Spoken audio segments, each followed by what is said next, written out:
للہ وکفا وسلام علی عباده الذین اصطفى اما بعد اعوذ باللہ من الشیطان الرجیم بسم اللہ الرحمن الرحیم وهذا كتاب أنزلناه مبارك مصدق الذي بين يديه ولتنذر أم القرى ومن حولها والذين يؤمنون بالآخرة يؤمنون به وهم على صلاتهم يحافظون ومن أظلم ممن افترى على الله كذبا أو قال أوحي إلي ولم يوحى إليه شيء ومن قال سأنزل مثل ما أنزل الله ولو ترى إذ الظالمون في غمرات الموت والملائكة باسطوا أيديهم أخرجوا أنفسكم اليوم تجزون عذاب الهون بما كنتم تقولون على الله غير الحق وكنتم عن آياته تستكبرون صدق الله العظيم۔ ہم سورۃ الانعام میں یہ مضمون مطالعہ کر رہے تھے کہ مشرکین مکہ نے یہود کے مشورہ سے یہ بات کہی کہ اللہ نے کسی پر کچھ نازل نہیں کیا، تو ان کے جواب میں کہا گیا کہ پھر وہ کتاب کس نے نازل کی تھی جو موسیٰ علیہ السلام لے کر آئے اور جس کو تم ورق اجزاء میں رکھتے ہو، اس میں سے کچھ ظاہر کرتے ہو اور اس کا بہت سا حصہ چھپا جاتے ہو۔ یہ بات کس نفسیاتی پس منظر میں کہی گئی، اس پر ہم پہلے گفتگو کر چکے ہیں۔ تو یہ جواب دینے کے بعد اب اس قرآن کا ذکر آ رہا ہے کہ جیسے موسیٰ علیہ السلام پر کتاب اتاری گئی اس کو یہود مانتے ہیں، اور مشرکین مکہ بھی ان سے سنا کر اس بات کو مانتے ہیں کہ موسیٰ علیہ السلام پر کوئی کتاب نازل ہوئی، جبکہ اس کتاب کے بارے میں جو کچھ نبی اکرم صلی اللہ علیہ وسلم پیش کر رہے تھے اس پر سب سے بڑا اعتراض ہی یہ تھا کہ یہ وحی نہیں ہے، یہ اپنی طرف سے گھڑ کے بنا رہے ہیں۔ کوئی ان پر کاہن آتا ہے، کوئی جن آتا ہے جو ان کو پڑھا جاتا ہے۔ آج تک جو مغربی دانشور ہیں، غیر مسلم ہیں، وہ یہی کہتے چلے آتے ہیں کہ تورات اور انجیل وہ تو اللہ کی نازل شدہ تھیں، لیکن جس کتاب کو مسلمان مانتے ہیں وہ محمد صلی اللہ علیہ وسلم کی تصنیف ہے، معاذ اللہ، وہ اللہ کی نازل شدہ نہیں ہے، نازل کردہ نہیں ہے اللہ کی۔ تو فرمایا کہ جس طرح اللہ نے موسیٰ علیہ السلام پر کتاب اتاری، ویسے ہی اسی ذات نے محمد صلی اللہ علیہ وسلم پر یہ کتاب اتاری۔ وَهَذَا كِتَابٌ أَنزَلْنَاهُ، اور یہ قرآن جو تمہارے سامنے پڑھا جا رہا ہے، پیش کیا جا رہا ہے، یہ کتاب ہے جس کو ہم نے نازل کیا ہے۔ زور اس پر ہے کہ ہم نے نازل کیا ہے، یہ تبع ذات کلام نہیں ہے کہ کسی انسان کا بنایا ہوا کلام ہے یہ۔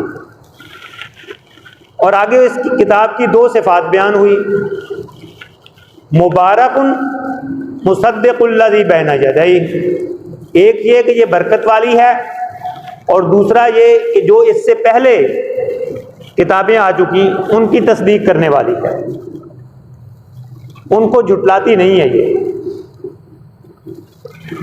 اور اس کے بعد اس کے نزول کا مقصد کیا ہے وہ بیان ہوا۔ تو برکت والی کتاب کہنے کا مطلب کیا ہے، کہ کن معنوں میں یہ برکت والی ہے؟ کیا یہ اس اعتبار سے برکت والی ہے کہ اس کو پڑھ کے ثواب ملتا ہے؟ تو وہ تو ملتا ہے، اس کو پڑھ کے کسی پر دم کیا جائے اس کی کچھ آیات کو تو بعض دفعہ اس سے شفا ہو جاتی ہے.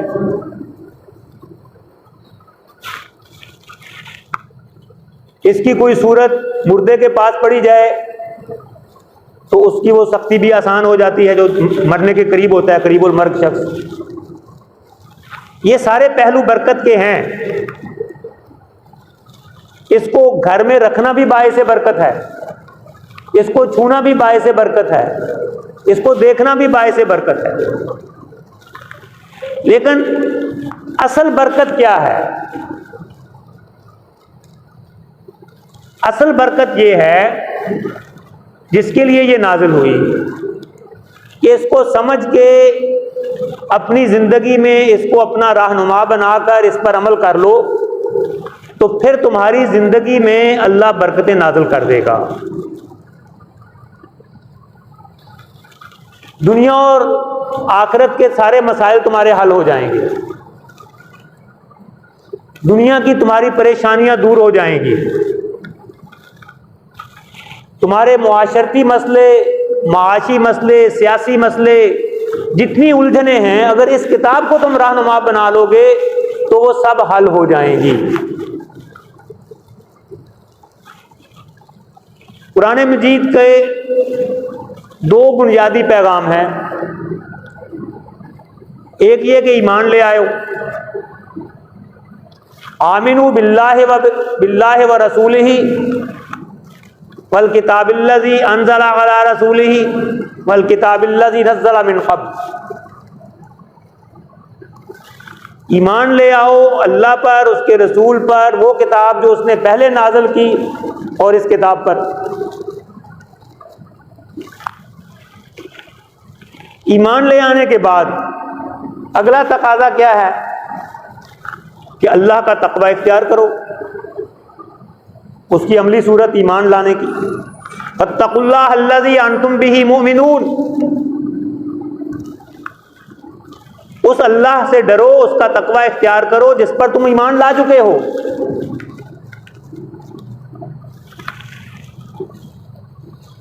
اتقوا اللہ حق تقاتہ، اللہ کا تقوی اختیار کرو، اللہ سے ڈرو جیسا کہ اس سے ڈرنے کا حق ہے. اگر تم یہ دو کام کر دو، صحیح معنوں میں ایمان لے آؤ اور عملی زندگی میں اس کا اظہار تقوی کی صورت میں ہو جائے، تو پھر قرآن کا ان لوگوں کے بارے میں فیصلہ ہے وَلَوْ أَنَّ أَهْلَ الْقُرَىٰ آمَنُوا وَاتَّقَوْا لَفَتَحْنَا عَلَيْهِمْ بَرَكَاتٍ مِّنَ السَّمَاءِ وَالْأَرْضِ.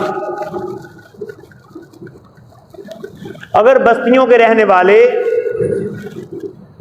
ایمان لے آتے اور تقوی اختیار کر لیتے تو ہم ان پر آسمانوں اور زمین کی برکتوں کے دروازے کھول دیتے. یہ ہے کتاب مبارک، برکت والی کتاب.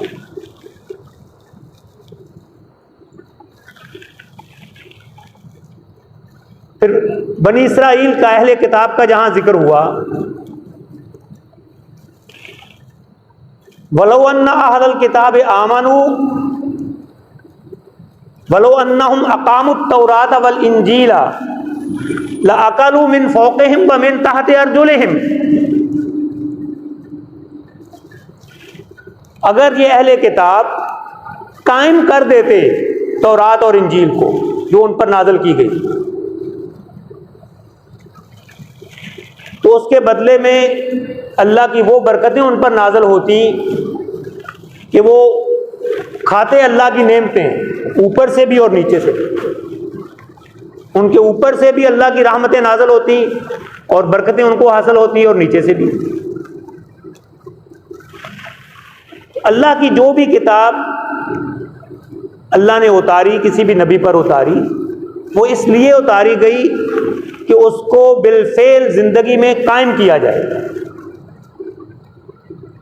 اس کی حیثیت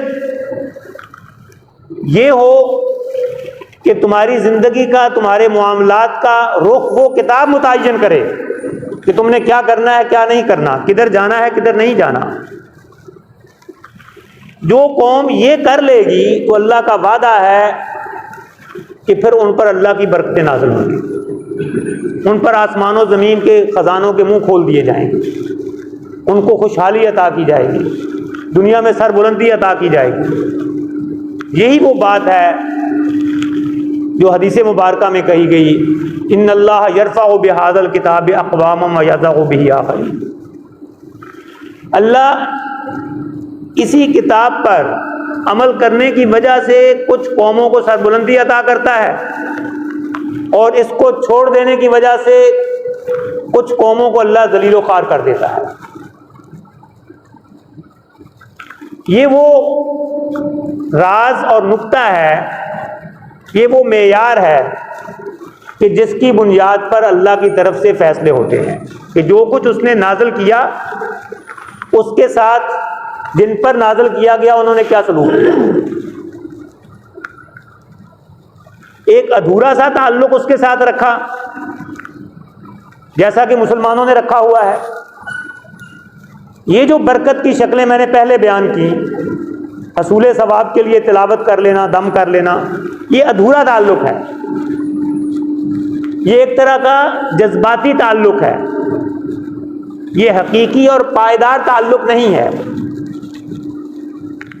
وہ اس وقت ہوتا ہے جب اس پر عمل کیا جاتا ہے۔ تو یہ کتاب برکت والی ہے، اس کے ذریعے سے قوموں کو برکت عطا کی جاتی ہے، ان کی زندگی میں برکت عطا کی جاتی ہے، ان کے مال میں برکت ڈالی جاتی ہے، ان کی زندگی میں برکت ڈالی جاتی ہے، بشرطے کہ وہ اس کتاب کو صحیح طور پر اپنا رہنما بنا لیں۔ دوسری بات جو آگے کہی گئی، وَمُصَدِّقُ الَّذِي بَيْنَ يَدَيْهِ، یہ کوئی نئی چیز نہیں لے کر آئی، جیسا کہ رسول اللہ صلی اللہ علیہ وسلم سے یہ کہلوایا گیا، قُلْ مَا كُنْتُ بِدْعًا مِّنَ الرُّسُلِ، کہہ دو کہ میں کوئی رسولوں میں سے کوئی پہلا آدمی نہیں آیا، دنیا میں کوئی پہلا آدمی نہیں ہوں جو یہ کہہ رہا ہوں کہ میں رسول ہوں، پہلے بھی رسول آتے رہے ہیں، اسی سلسلہ رسول کا اختتام مجھ پر ہو رہا ہے۔ یہ کوئی ایسی اچھوٹی اچنبے کی بات میں نے نہیں کہہ دی جو دنیا میں کبھی کسی نے نہیں کہی۔ ایسے ہی یہ کتاب، یہ دنیا میں کوئی پہلی وحی نازل نہیں ہوئی، اس سے پہلے بھی اللہ کی وحی نازل ہوتی ہے، اور پھر یہ اس کے تسلسل ہونے کا بڑا ثبوت یہ ہے کہ یہ پہلی کتابوں کی تکذیب اور تردید نہیں کرتی، یہ نہیں کہتی کہ پہلے جو کچھ نازل ہوا وہ سب غلط تھا، یہ تو اس کی تصدیق کرتی ہے۔ اس سے پچھلی آیت میں ہی جو موسیٰ علیہ السلام پر کتاب نازل ہوئی اس کے بارے میں آپ الفاظ پڑھ چکے ہیں کہ وہ نور تھی، ہدایت تھی۔ اپنے زمانے کے اعتبار سے وہ ساری کتابیں ٹھیک تھیں، قرآن اس کی تصدیق کرتا ہے، اور اصولی باتوں میں جس میں توحید، آخرت کا تصور، رسالت کا تصور، ان باتوں میں قرآن پاک ہو بہو وہی نقطہ نظر پیش کرتا ہے جو پچھلی کتابوں میں تھا۔ پچھلی ساری آسمانی کتابوں میں بھی اللہ کی توحید کا بیان تھا، شرک کی مذمت تھی، آخرت کی جزا اور سزا کا ذکر تھا، وہ اس میں بھی ہے، وقت کے رسول کی اطاعت کرنے کا حکم تھا، وہ اس میں بھی ہے۔ تو اصولی اور بنیادی باتوں میں تو یہ بھی وہی کچھ کہہ رہی ہے جو پہلی کتابوں میں تھا، اور اس بات کی بھی یہ کتاب تصدیق کرتی ہے کہ وہ کتابیں اپنے تمام فروعی مسائل کے اعتبار سے اپنے زمانے میں معتبر تھیں، وہی حق تھی، وہی ذریعہ نجات تھی۔ اب جب کہ یہ آخری اللہ کا پیغام نازل ہو گیا تو اس میں فائدے کی وہ ساری چیزیں بھی شامل ہیں، اور جو زمانے کی تبدیلی کے اعتبار سے جو تبدیلی ہونی چاہیے وہ تبدیل کر کے نئی شکل میں آ گئی۔ اب ذریعہ نجات یہ کتاب ہے۔ یہ کتاب نہ صرف ان کتابوں کی تصدیق کرتی ہے بلکہ ان کے اندر جو غلط باتیں شامل کر دی گئی ہیں ان کو ان میں چھانٹ کر ان میں سے درست باتوں کو درست کہتی ہے، ان کی تصحیح کرتی ہے۔ چنانچہ دوسرے مقام پر یہ الفاظ آئے وَأَنزَلْنَا إِلَيْكَ الْكِتَابَ بِالْحَقِّ مُصَدِّقًا لِمَا بَيْنَ يَدَيْهِ مِنَ الْكِتَابِ وَمُهَيْمِنًا عَلَيْهِ فَاحْكُم بَيْنَهُم بِمَا أَنزَلَ اللَّهُ وَلَا تَتَّبِعْ أَهْوَاءَهُمْ عَمَّا جَاءَكَ مِنَ الْحَقِّ۔ ہم نے حق کے ساتھ آپ کی طرف کتاب اتاری، نبی اکرم صلی اللہ علیہ وسلم سے خطاب ہے، جو پچھلی نازل شدہ کتاب کی تصدیق کرتی ہے اور اس پر نگران ہے، وَمُهَيْمِنًا عَلَيْهِ۔ نگران کا مطلب یہ ہے کہ اس کتاب کے حوالے سے جو غلط بات کہی جائے گی قرآن اس کی درستی کرے گا کہ یہ غلط ہے، جو صحیح بات کہی جائے گی قرآن اس کو تسلیم کرے گا کہ ہاں یہ صحیح ہے، وَمُهَيْمِنًا عَلَيْهِ۔ اور جیسا پہلے عرض کیا کہ نزول وحی کا مقصد ہی یہ ہوتا ہے کہ وہ لوگوں کے درمیان فیصلہ کن قرار پائے۔ چنانچہ حکم ہو گیا فَحْكُم بَيْنَهُم بِمَا أَنزَلَ اللَّهُ، جو اللہ نے نازل کیا اس کے ذریعے لوگوں کے درمیان فیصلہ کرو، اس کو حکم بناؤ۔ وَلَا تَتَّبِعْ أَهْوَاءَهُمْ عَمَّا جَاءَكَ مِنَ الْحَقِّ، اور جو حق آپ کے پاس آ گیا ہے اس کو چھوڑ کر لوگوں کی خواہشات کے مطابق فیصلے نہ کریں، لوگوں کی خواہشات کی پیروی نہ کریں۔ یہود کا بڑا مسئلہ، ان کی بڑی گمراہی یہی تھی کہ وہ خواہشات کی پیروی کرتے تھے۔ جہاں ان کی خواہش کچھ اور ہوتی تھی وہاں کتاب الہی کی تعلیم کو بدل دیتے تھے یا چھپا جاتے تھے۔ تو لوگوں کی خواہشات کے مطابق فیصلے نہ کرو، بلکہ جو اللہ نے نازل کیا ہے اس کے مطابق لوگوں کے درمیان فیصلے کرو۔ یہ وہ اصل مقصد ہوتا ہے جس کے لیے اللہ تعالیٰ اپنے نبی پر کوئی کتاب نازل کرتا ہے۔ بنی اسرائیل کے لیے تورات نازل کی گئی، تورات کے معنی ہی قانون کے ہیں ان کی زبان میں، وہ ان کے لیے قانون تھا، ملکی قانون کی حیثیت حاصل تھی، اور ایک زمانے تک وہ قائم رہا۔ ان کے ہاں بھی ایک سنہری دور ہے، جیسے ہمارے ہاں خلافت راشدہ کو ہم کہتے ہیں، تو بنی اسرائیل کے ہاں بھی حضرت داؤد علیہ السلام اور حضرت سلیمان علیہ السلام کا دور حکومت وہ گویا ان کی خلافت راشدہ ہے۔ دو وقت کے پیغمبر وہی حکمران بھی تھے، وہی قانون چلانے والے بھی تھے، تو ان کے دور میں تورات کو ملکی قانون کا درجہ حاصل تھا۔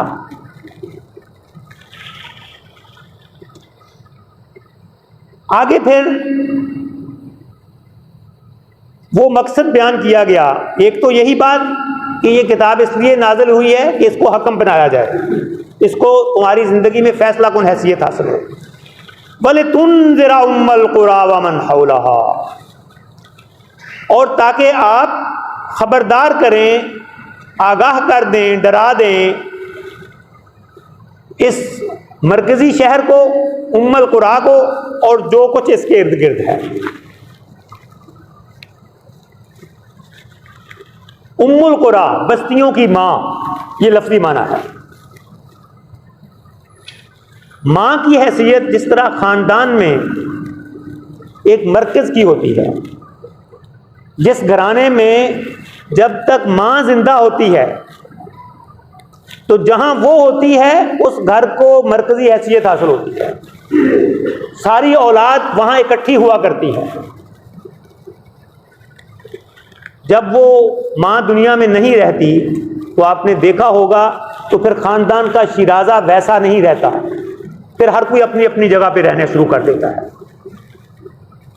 جب تک ماں ہوتی ہے تو اہم موقعوں پر، جیسے عید کا موقع ہے، ساری اولاد اس جگہ اکٹھی ہونے کی کوشش کرتی ہے، اس گھر کو مرکزی حیثیت حاصل ہوتی ہے۔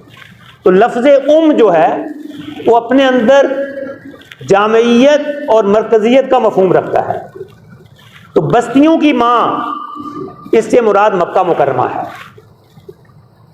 جس کی طرف جزیرہ عرب کے تمام لوگ رجوع کرتے تھے، جہاں اللہ کا گھر تھا، آج بھی ہے، آج بھی ساری دنیا کے لوگ وہاں جاتے ہیں۔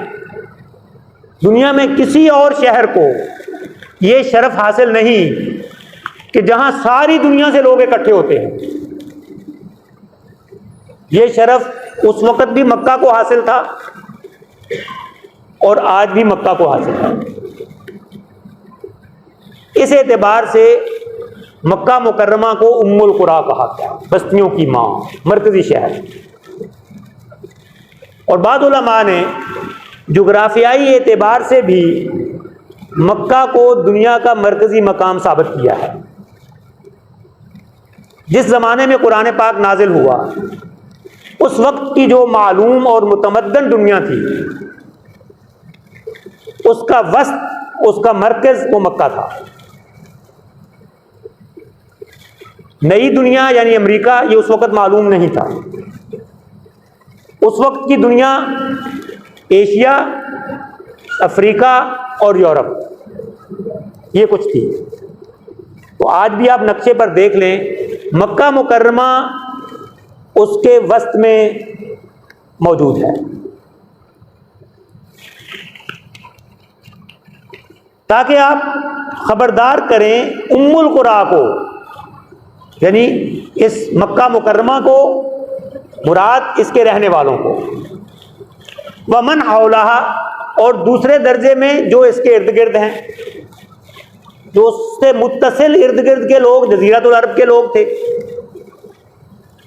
جن سب کو رسول اللہ صلی اللہ علیہ وسلم نے بنفس نفیس آگاہ کیا، ان تک اپنا پیغام پہنچایا، اور آپ کی زندگی کی حد تک پورے جزیرۃ العرب میں اسلام پھیل چکا تھا، اسلام کا پیغام لوگوں تک پہنچ گیا تھا،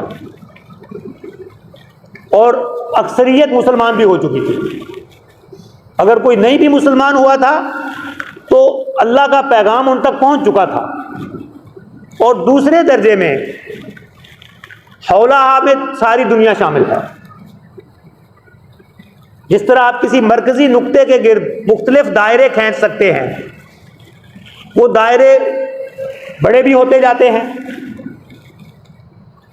تو ایسے ہی پہلا دائرہ تو جزیرۃ العرب کی حد تک تھا، اور اس کے بعد مشرق، مغرب، شمال، جنوب، ہر طرف دنیا کی آخری حد تک وہ سب اس کے حول میں آ جاتا ہے، وہ اس کے گرد و نواح میں آ جاتا ہے۔ اس لیے کہ قرآن پاک کی دوسری آیات دوسرے مقامات پر جو موجود ہیں، ان سے یہ واضح ہوتا ہے کہ یہ کتاب صرف مکہ یا مکہ کے قریبی گرد و نواح کے لیے نہیں تھی۔ تبارک الذی نزل الفرقان علی عبدہ لیکون للعالمین نذیرا، برکت والی ہے وہ ذات جس نے اپنے بندے پر اس فرقان کو اتارا تاکہ جہانوں کو ڈرانے والا بنے۔ یہاں بھی وہی لفظ ہے لتنذر، کہ تاکہ تو ڈرائے، اور وہاں بھی وہی الفاظ ہیں تاکہ وہ ہو پوری دنیا کے لیے، جہانوں کو ڈرانے والا، نذیرا۔ قل یا ایھا الناس انی رسول اللہ الیکم جمیعا، کہہ دو کہ اے نوع انسان، اے لوگو، میں تم سب کی طرف اللہ کا رسول ہوں۔ تو رسول اللہ صلی اللہ علیہ وسلم کی نبوت، آپ کا رسول ہونا، وہ عالمگیر ہے، وہ آفاقی ہے، وہ کسی ایک خطے اور ایک قوم کے لیے نہیں ہے۔ اور ایسے ہی یہ کتاب ہے، یہ پوری دنیا کے انسانوں کے لیے ہے، تاکہ آپ ڈرائیں، خبردار کر دیں ام القریٰ، مکہ کے لوگوں کو، اور ان سب لوگوں کو جو اس کے گرد و پیش ہیں، مراد اس سے ساری دنیا ہے۔ والذین یؤمنون بالآخرۃ یؤمنون بہ وہم علی صلاتہم یحافظون، اور وہ لوگ جو آخرت پر ایمان لے آتے ہیں، جن کا آخرت پر یقین ہے، وہ اس کتاب پر ایمان لاتے ہیں، اور وہی اپنی نمازوں کے بارے میں خبردار رہتے ہیں، اس کی حفاظت کرتے ہیں۔ آخرت کے ایمان کو پہلے بیان کیا کہ جو آخرت پر ایمان لاتے ہیں وہ اس کتاب پر بھی ایمان لاتے ہیں۔ آخرت کا انکار کہ مرنے کے بعد جزا اور سزا کا کوئی سلسلہ ہے، یہ وہ بڑا مرض ہے، یہ ام الامراض ہے کہ جس سے ساری بیماریاں پیدا ہوتی ہیں۔ جو آدمی یہ سمجھتا ہے کہ بس یہی دنیا کی زندگی ہے، اس کے بعد کوئی پوچھ گچھ نہیں، کوئی حساب کتاب نہیں، تو وہ دنیا میں کسی ضابطے کی پابندی کرنا گوارا نہیں ہوگا اس کو۔ ڈنڈے کے زور سے اس سے کوئی پابندی کروا لیں کسی قانون کی تو وہ اور بات ہے، لیکن اس کے اندر سے کوئی تحریک نہیں ہوگی کہ اس نے کسی چیز کو اپنے لیے رہنما بنانا ہے۔ وہ تو اسی طرح زندگی گزارے گا کہ جو خواہش ہے یہاں پوری کر لو، کس نے پوچھنا ہے بعد میں۔ لیکن جب یہ بات مان لی جائے، آخرت پر ایمان آ جائے کہ ہاں مرنے کے بعد ایک زندگی ہے، دوبارہ زندہ کیا جائے گا، اور اس زندگی میں جو کچھ کیا اس کے بارے میں حساب دینا ہوگا، تو پھر وہ لازماً پشیمان ہوگا، پریشان ہوگا، اس کو یہ فکر دامنگیر ہوگی کہ وہ حساب کیسے ہوگا، اس میں کیا چیزیں کامیاب کرانے والی ہیں، کیا چیزیں ناکام کرنے والی ہیں، وہ ان چیزوں کی تلاش میں نکلے گا۔ اس حساب میں کیا سوالات ہوں گے، کیسے اعمال وہاں کامیابی کا ذریعہ بنیں گے اور کیسے اعمال وہاں ناکامی کا ذریعہ بنیں گے۔ اس فکر کے ساتھ جب آدمی تلاش کرے گا، سوچے گا، تو پھر وہ اس کتاب پر ایمان لے آئے گا۔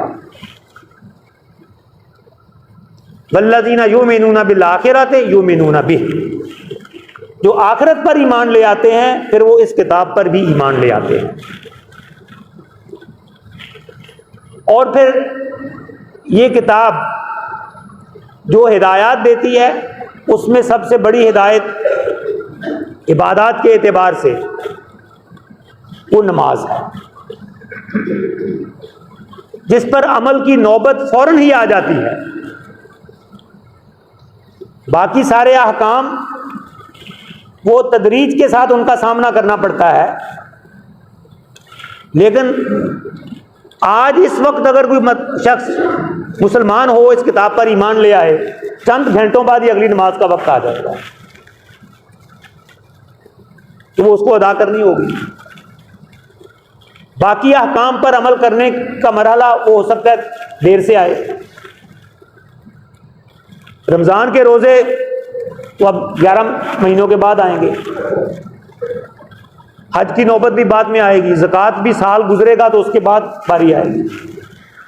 اور بھی جو معاملات ہیں، وہ لوگوں کے ساتھ جو لین دین کے معاملات ہیں، وہ جب کوئی ہوگا تو مسئلہ پیش آئے گا کہ کیسے عمل کرنا ہے۔ نماز پر عمل کی نوبت تو فوراً ہی آ جاتی ہے چند گھنٹوں کے بعد،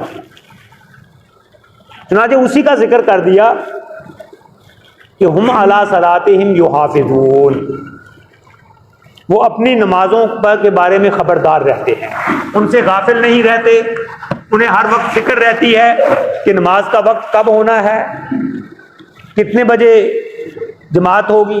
جو آدمی نماز نہیں پڑھتا اس کے بارے میں بے فکر ہوتا ہے، اسے یہ نہیں پتا ہوتا کہ اس کے قریبی مسجد میں جماعت کتنے بجے ہوتی ہے۔ جو نماز کا فکر کرنے والا ہوتا ہے وہ ان چیزوں کی خبر رکھتا ہے۔ اسے اگر کسی سفر پہ بھی جانا ہوتا ہے تو وہ نماز کی ترتیب بھی قائم کر کے نکلتا ہے کہ کون سی نماز کیسے پڑھی جائے گی۔ وہ اگر کوئی اپنی تقریب یا اپنا کوئی پروگرام ترتیب دیتا ہے، کوئی فنکشن کرنا ہوتا ہے اس میں بھی وہ نماز کا اہتمام کرتا ہے کہ یہ نماز کا وقت درمیان میں کہاں ہوگا۔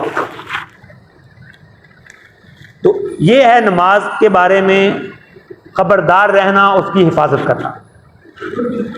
تو آخرت کی فکر وہ قرآن پر ایمان لانے کا پیش خیمہ ہے، اور قرآن پر ایمان لانے کے بعد سب سے اہم چیز اپنی نمازوں کا اہتمام کرنا ہے۔